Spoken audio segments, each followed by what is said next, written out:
Don't move here. Just don't move here if you can't get over these 6 reasons why you shouldn't move to the Orlando area at all. And I'm not doing this in any negative effect at all. I definitely think you should look into living here because Orlando is an amazing place to live. I actually live here. I've been here all my life and I love Orlando. What can you complain about? We have the theme parks, we have the touristy areas, we have natural springs, we have the beach pretty close by. You have a little bit of everything. You might be able to even get some discounts for some relatives at certain theme parks. Let's talk about the first one, and it's pretty obvious because a lot of people travel to the Orlando area, and that is going to be traffic and congestion from tourists.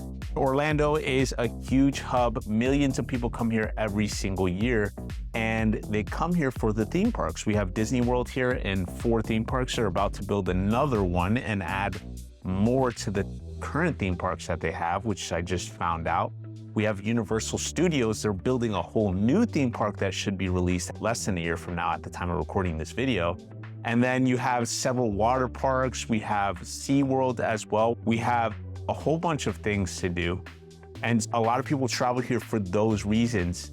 And closer to that Davenport, lower end of Orange County area, down I-4, you're gonna hit a lot of traffic congestion. And the reason for that is because of all the people that come here. They stay in Airbnbs. They also stay in areas that are close to Disney. And so you're gonna see a majority and uptick of traffic congestion in those areas, especially during peak hours, usually early in the morning, as early as 5 o'clock in the morning. So it's just something to consider if you're planning to move here. Are you gonna be able to handle that congestion? We also sometimes get congestion down I-4 closer to downtown Orlando. We did have an I-4 project that helped with this congestion.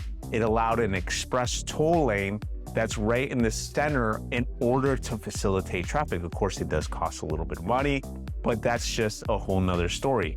We are a toll city, and the reason for that is to take advantage of the opportunities for the tourists to pay for our tolls. Just a couple of things that come out when you realize that Orlando is a great area to live in, but because of such traffic due to tourism, that could be a deterrent for you from moving here. The next thing is you're gonna realize it as soon as you get here.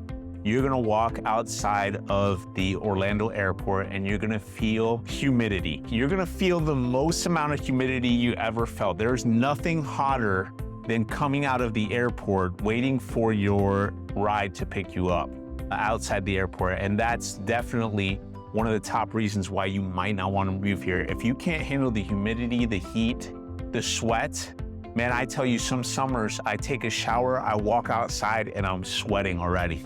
If you can't handle that, then this might not be the place for you.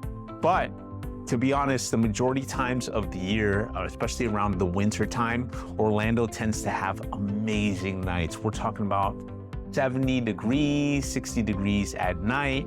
And then you have a little bit of a hotter day, like around 80 degrees. So it's very common for people to wear hoodies with shorts here because it is cold in the morning. And then you end up peeling off those layers towards the end of the day. That's probably one of the downsides of moving to Orlando, is going to be the humidity. One of the biggest ones people always talk about is gonna be the risks of hurricane. We've been hit pretty hard with hurricanes in the past. Once you become a Floridian, you become almost immune to the hurricane and weather channels that you're probably gonna be preparing last minute. Don't do that. If you do decide to move here, try to prepare ahead of time. You never know what's gonna happen. In the majority of cases, Orlando is by the time it hits the land, it slows down from the pressures of the west and pushes it away. So Orlando, compared to most cities that are coastal, it's pretty safe, but just be prepared every single time you get a warning of a hurricane. Moving on to the cost of living in Orlando is gonna be way more affordable than South Florida, I'll tell you that much. It's gonna be pretty much almost in line with Tampa. But one thing I can tell you is Florida rents do not go down. So if you do plan to move here, the rental rates will always go up. That's why people in hedge funds love investing in the Orlando area. And so just be aware that the cost of living here is just slightly higher than the national average.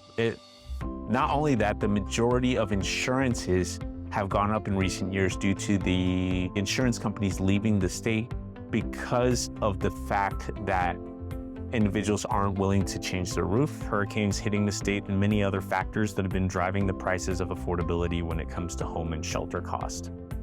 The next point that we're going to hit on is going to definitely be lack of public transportation. I've talked about this before. We don't really have a great public transportation system. It's always been that way since living here in the Orlando area. Doesn't mean that there isn't one. We have a Lynx bus system. It's been around since then. It does operate at a high level throughout the Orlando area. The thing is that it could take you 3 hours just getting not that far up the road because of the several bus stops and different buses that you might have to take to get to your destination. Another thing that we have is going to be the Sunrail. The Sunrail helps individuals travel from north of Orlando, which means like Lake Mary, Sanford, all the way down to Kissimmee and going straight through downtown Orlando. In recent years, it's been released and it has helped with a lot of individuals. What they'll do is they'll drive to the station and then take the public transportation system. It's a little counter because you still need a car to get to the train station, but at the same time, it has helped with our public transportation issue that we've had throughout the years. So it's nothing like your Chicago's or your New York's, right? You're definitely gonna probably need a car if you decide to come here, and that could be a huge deterrent for you if you're used to a public transportation system kind of city. The last thing is not really a bad thing to me. I guess it's the urban sprawl. Orlando's growing at a rapid rate and it continues to grow. Builders are building all over Central Florida. There are a lot of new construction, and if you are thinking about moving here, that's why I made this video, is so you know if you want to move here or not. And if you do, we're here to help you. Either way, decide what would be the best places to live for you, maybe even your family. As far as living here in the Orlando area, I think in most cases, you're gonna make that decision after this video. What we're gonna do is leave our information down in the description below. If you plan on buying at some point in the future, we'd love to be that point of reference. And please subscribe to the video. The urban sprawl is crazy here in Orlando. A lot of green spaces are being taken over by development companies, which is not a bad thing. You're seeing a lot of development. I think that's good for a city, but at the same time, it could slow things down for you if you're in a highly construction area. What do I mean by that? Let's say they're building a new road or they're expanding the road. That could cause congestion in the neighborhood or in the area that you're living in. And that could be a hassle, especially if you're trying to get home from a hard day of work. And so that's one of the last reasons why maybe you don't want to move here. Now, I didn't want to name all the negatives to not make you move here. Urban sprawl is one of the big ones, but there are several other things maybe you won't like about Orlando, but I promise you, I've lived here my whole entire life, and my daughter, I'm gonna raise her here, and I think it's a great area to live. Put the information down below in the comments section. What do you think are the disadvantages to living in the Orlando area?